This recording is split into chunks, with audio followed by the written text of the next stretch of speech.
नमस्कार, मैं ज्योतिषाचार्य आशा त्यागी राजमंगल टाइम्स और धर्म मंच के हस्तरेखा सीरीज़ में आपका हार्दिक स्वागत करती हूँ।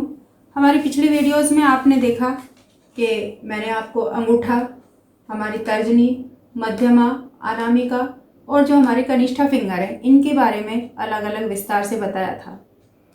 उंगलियों के साथ साथ हमें उंगलियों की बनावट के साथ साथ हमें नाखूनों पर भी विचार करना पड़ता है। फलित करते समय हमें नाखूनों की बनावट को भी बहुत ध्यानपूर्वक देखना पड़ता है। जब भी हम किसी के फलित करें तो उसकी उंगलियों के नाखूनों पर विशेष ध्यान देना चाहिए। नाखूनों की बनावट से हमें बहुत कुछ किसी भी व्यक्ति के बारे में पता चलता है। हम उससे व्यक्ति को होने वाले रोग के बारे में अनुमान लगा सकते हैं। हम उसकी आयु के विषय में भी बता सकते हैं। नाखून के परीक्षण से हम उसका जो हेरिडिटरी एक तरीके से वंशानुगत कुछ लक्षण होते हैं उनके बारे में भी अनुमान लगा सकते हैं। यदि नाखून किसी कारणवश टूट गए हों और सावधानी से पॉलिश भी किए गए हों तो भी उनका प्रारूप कभी नहीं बदलता। नाखून जो है मूलतः हमारे जो हस्तरेखा विशेषज्ञ हैं उन्होंने 4 प्रकार के डिवीज़न किए हैं। उन्होंने सबसे पहले लंबे नाखून, जो हमारा नंबर 1 तर्जनी में यहाँ पे मैंने दिखाया लंबा नाखून। तो जो लंबा नाखून होता है वो करीब करीब एक पोरे को हमारे एक जो पोर हुआ होता है ये हमारा इतना, अगर हम बैक से देखें तो वो उसको इतना घेरे हुए होता है। दूसरा होता है चौड़े नाखून। ये बहुत चौड़े नाखून होते हैं। ये पूरी उंगली पे बिल्कुल अलग ऐसे दिखते हैं कि जैसे पूरी उंगली में मतलब शेप ऐसे बीच में से स्किन नज़र नहीं आएगी, साइड से आपको ये नाखून ही नाखून नज़र आएंगे। तो उसे हम चौड़े नाखून की कैटेगरीज में रखते हैं। नंबर 3 होता है छोटे नाखून। जैसे आपने देखा होगा कि लोग जैसे कटर, नेल कटर से बिल्कुल कट करके अंदर तक रखते हैं, मतलब बहुत ज़्यादा रखते हैं, लेकिन कुछ की जो है बनावट में इतने छोटे होते हैं कि उनके आगे की तरफ भी हमें जो है स्किन दिखाई देती है। साइड में तो बहुत लोगों को दिखाई देती है, लेकिन आगे की तरफ भी हमें स्किन ऐसे करके, जैसे इसे मैं बढ़ा के दिखाती हूँ, इस तरीके से बढ़ी हुई दिखेगी और नेल जो है वो कुछ दबा हुआ सा पीछे की साइड दिखेगा। उसे हम छोटे नाखून की कैटेगरी में रखेंगे। चौथा है हमारा तंग नाखून। तंग का मतलब बहुत नाम का, बिल्कुल जैसे कहते हैं कि एक इंडिकेशन दे रहा है कि हाँ मैं नाखून हूँ, तो इसे हम तंग नाखून। तो इस तरीके से हमारे 4 प्रकार हुए: लंबे नाखून, चौड़े नाखून, छोटे नाखून और तंग नाखून। अब इनके बारे में हम जानने की कोशिश करते हैं। जो लंबे नाखून वाले व्यक्ति होते हैं उनको छाती और फेफड़े के रोग होने की ज़्यादा संभावना होती है। लंबे नाखून ऊपर तक यानी अंत तक चौड़े हों और नीलापन लिए हुए हों तो अस्वस्थता के कारण शरीर में रक्त संचार या रक्त वितरण में दोष उत्पन्न हो जाता है। छोटे नाखून हृदय रोग की प्रवृत्ति बताते हैं। नाखून अपने मूल स्थान पर पतला और चपटा हो तो उसमें चंद्र का आकार भी बना हुआ दिखाई दे या बिल्कुल ना हो तो निश्चित रूप से कहा जा सकता है कि वह हृदय या जो भी है कि हृदय से संबंधित बीमारियों से, हृदय की जो क्रियाशीलता है वो उसकी कमज़ोर है और हृदय रोग से पीड़ित है। जो छोटा नाखून है वो उंगली की पूरी चौड़ाई को घेरता है किंतु ऊंचाई में बहुत छोटा सा होता है। जो ये तीसरे नंबर का है ये छोटा होता है। तो ऐसे लोग जो होते हैं उनमें सहनशीलता की कमी होती है और ऐसे लोग लंबाई और चौड़ाई दोनों में भी छोटा हो तो कंजूस भी होंगे, दूसरों का उपहास करने वाले होंगे, मजाक बनाने वाले होंगे। कंजूसी के साथ साथ दूसरों का मजाक बनाना उन्हें बहुत अच्छा लगता है। नाखून की ऊंचाई ज़्यादा और चौड़ाई कम हो तो ऐसा व्यक्ति शांत स्वभाव का होता है, उसमें सहनशीलता ज़्यादा मात्रा में पाई जाएगी। लेकिन फेफड़े कमज़ोर हो जाते हैं उसके। धीरे धीरे जब कोई भी इंसान किसी चीज़ को हद से ज़्यादा सहन करेगा तो उसको कोई ना कोई बीमारी ज़रूर हो जाएगी, क्योंकि ये क्रिया के विपरीत प्रतिक्रिया का नियम है इस दुनिया में। और जब हम किसी चीज़ को अंदर ही अंदर लेते रहेंगे, बाहर नहीं निकालेंगे, तो उसका आउटपुट कहीं ना कहीं हमारी स्किन पर, हमारे बॉडी पर दिखाई देगा। तो यहाँ हम चर्चा कर रहे हैं नाखून के बारे में, तो नेल्स के बारे में।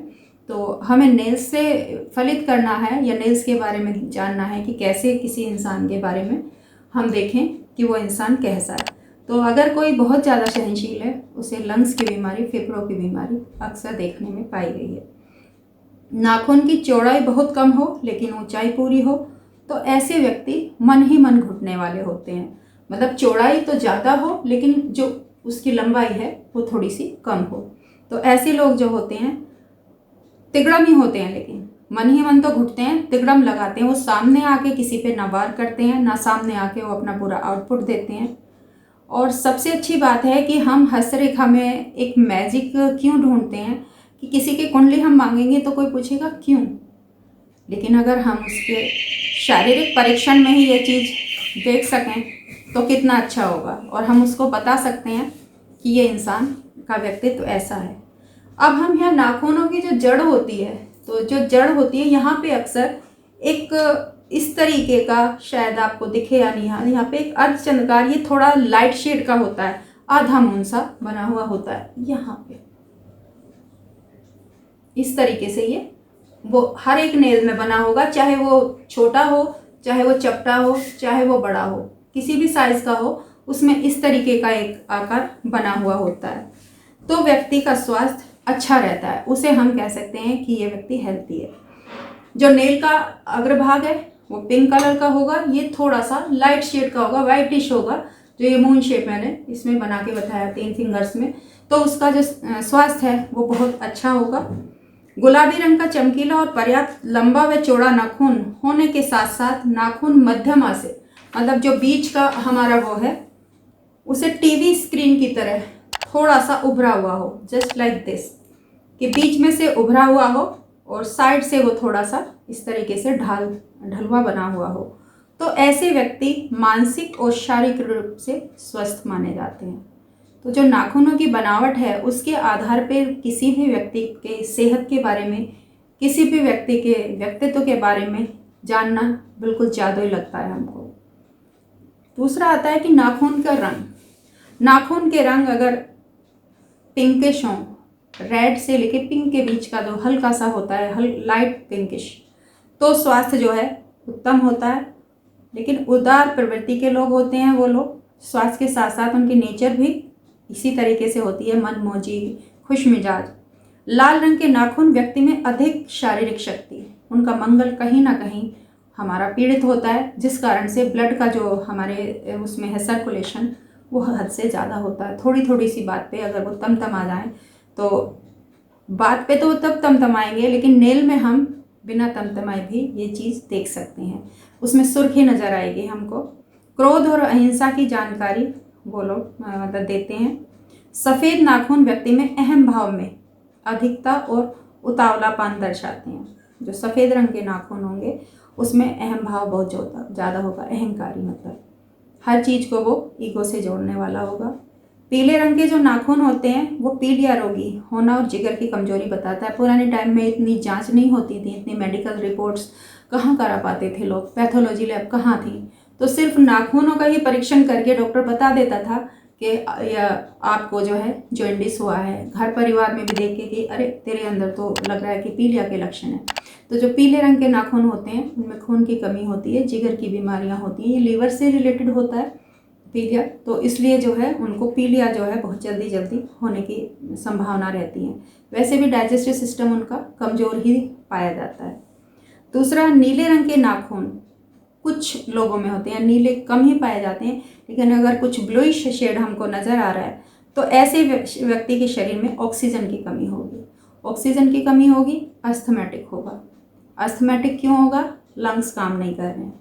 तो देखिए, एक छोटी सी चीज़ से हमने कैसे जान लिया कि उसके अंदर क्या बीमारी है। और व्यक्ति के नाखून जड़ के पास से नीले हों तो हृदय रोग की भी आशंका बनी रहती है। काले नाखून वाले व्यक्ति में शारीरिक शक्ति की कमी, चिड़चिड़ाहट और जल्दी बीमारी पकड़ना, उसकी इम्यूनिटी शक्ति कमज़ोर होती है।